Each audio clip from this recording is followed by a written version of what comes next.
Inde, la préoccupante soif en énergie de New Delhi, se protéger du soleil mais aussi des poussières et autres pollutions. New Delhi, juin 2018. Reuters, Soumya Khandelwal en Inde. New Delhi a chaud et elle a donc soif d'électricité. La capitale, dont les températures dépassent régulièrement les 40 degrés en cette saison, vient de battre son record de consommation d'électricité. Il est en augmentation de 6% par rapport à l'année dernière. La principale raison, l'utilisation toujours plus répandue de la climatisation. Et comme cette énergie est produite à partir de charbon, cela ne fait que contribuer au réchauffement climatique. Un cercle vicieux. De notre correspondant à New Delhi, les mois de mai et juin sont traditionnellement arides dans le nord de l'Inde, région encastrée et frappée par les vents chauds du désert du Rajasthan.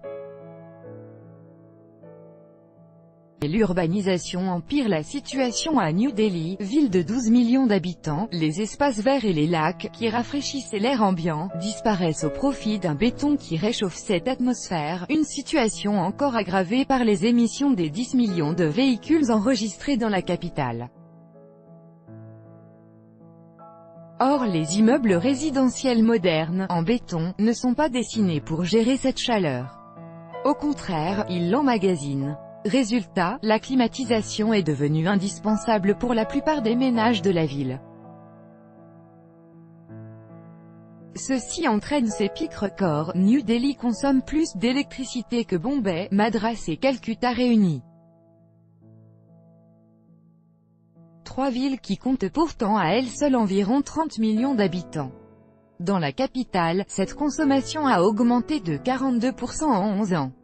Et on estime qu'environ la moitié de cette énergie est utilisée par les climatiseurs.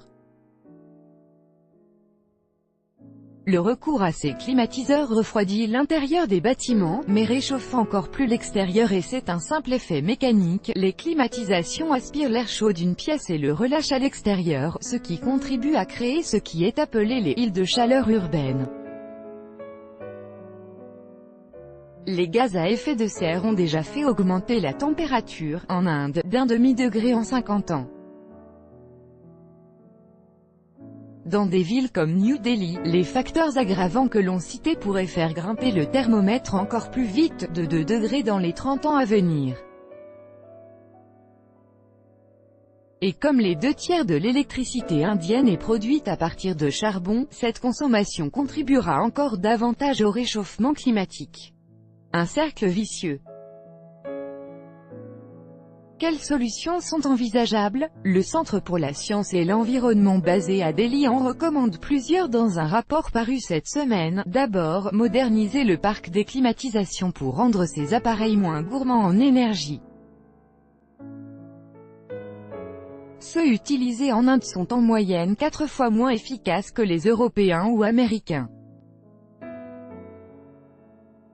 Adapter la grille des tarifs. Également, le gouvernement de Delhi, dirigé par des socialistes populistes, vient de réduire son coût par l'intermédiaire de subventions, pour satisfaire son électorat populaire, ce qui n'incite pas à la modération. Il faudrait à la place pénaliser les grands consommateurs. Enfin, le gouvernement fédéral doit forcer les bâtiments publics climatisés à augmenter la température pendant les pics de chaleur et subventionner les promoteurs immobiliers qui construisent des immeubles environnementaux qui requièrent moins d'énergie.